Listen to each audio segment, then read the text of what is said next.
Another curveball at the end of draft. Leona will be that reliable CC source that Mad Lions were looking for.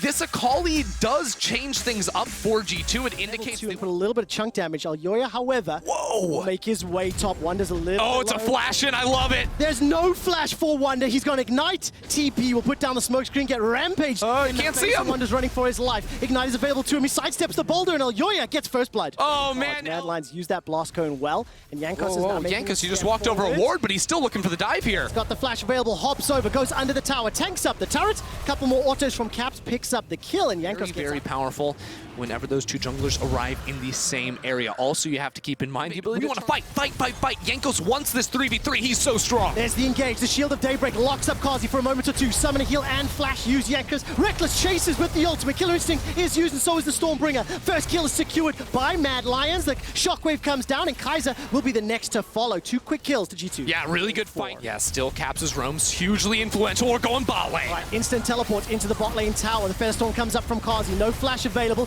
Killer Instinct comes out from Reckless, and that will pick up the kill. It is at the cost of Mickey. Caps is here. Here comes Caps. Flash away from Kaiser as he's trying to get back to the tower. The Onslaught of Shadows comes in. Reckless flashes away for his life. Shockwave still available. Pulls back Alyoya. He continues to chase down Reckless. 1 or 2 more needs. That's Reckless down. Caps gets another reply, and Jankos flashes for the bite. And at the end of the day, it's G2 find in time, and that gold difference is once again in the favor of G2 Esports. In game number 1, it was an over-aggressive fight. Farming the Krugs there.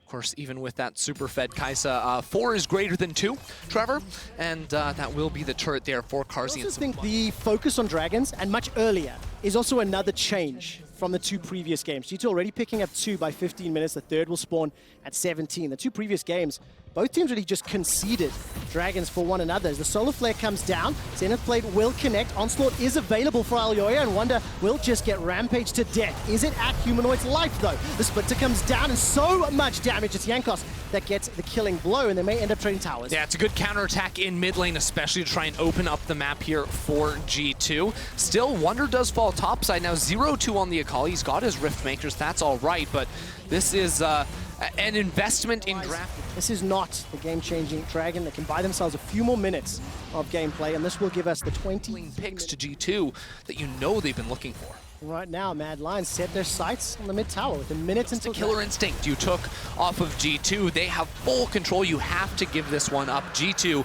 with the early amount of map control. I also think Reckless using it's a Hex Flash play aggressively was because of all the vision that they've set up. Kaiser will just about go down before he can even cast the ultimate. The feathers come backwards, and while Wonder takes a lot of damage, he's zoned away multiple threats from the Mad Lions. Mickey holds Humanoid in place for a brief moment or two. Armored has got the Meganar on the way. No flash available to chase, and G2 they won it! Flash forward from Humanoid. He's a fast force! The Onslaught of Shadows comes up, and Alyoya just gets melted where he stands. Mad Lions continue the chase. Meganar goes backwards, but does not stun or catch anyone. Caps takes some damage from it, but he was not impacted. Killer Instinct. Right, Humanoid's trying to get some spells over the wall. 3,000 hit points on Baron. There's nowhere near enough. Shockwave will catch out Kaiser, and do G2 fancy a little bit more? Wonder steps forward. That was just way too deep without enough gold.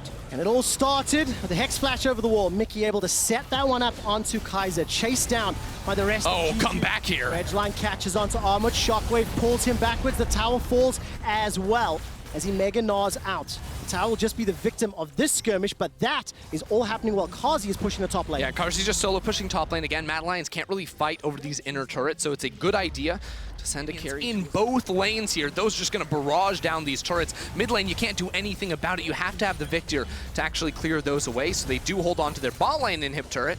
But mid is now completely Reckless on this Kai'Sa has been so crucial in changing the pace of things for G2. Now they finally claim a top lane outer turret, and G2, Jankos positioned on a flank. Only 3 members of the Mad Lions here. Alyoya being called over, Armuk being called back to the base. The hook. Another for the hook. Falls. Mickey flashes for it, and that's the Gale Force from Kazi. Level 16 for Reckless as well. Keeping an eye on the ball. Elder's starting to drop. It's Mad Lions who have to deal with that threat as well as G2. The engage onto Armored. He can get Meganar fairly soon. Elder will reset. He's low. Over. Armored flashes to safety. He's going to gnar out and has the ability to do something, but he doesn't have the ability to chase. Shockwave! Shockwave catches 2. Kaiser as well as Armored. That's the first one down. G2 now regain control of the pit, and Kazi is just blown up. Wonder finds him where he stands, chases for another, onto Kaiser, gets himself the triple, and now the Elder is left unopposed. The Dredge line will hold Elyoya in place. This will be the ace and the 5th Dragon setup for G2. And forget the Dragon, Mr. Caps is running to mid lane for G2. G2 do not want to give Mad Lions any more time to come back into the game. It's still 20 seconds away from Carzzy, 10 for Kaiser, and Caps may very well be able to finish this one off. He chunks this tower with that Orianna, and there's no one left to defend. Ender, you said during draft it's about mid and jungle. Jankos goes 4-0-10, Caps goes 4-0-11. All of the time invested in the bottom lane allows G2 to set up on the Nexus. Caps remains unopposed. The rest of the Mad Lions are going to be able to defend for now. Caps continues to fight back and manages to get himself another kill onto Armut. Our production team was expecting the win, but the fight will play out. Carzzy will be yet another to fall at the hands of G2 Esports. A couple lost kills. Oh, it's a triple. They finish the game. G2 win their first of the series. And we got there in the end.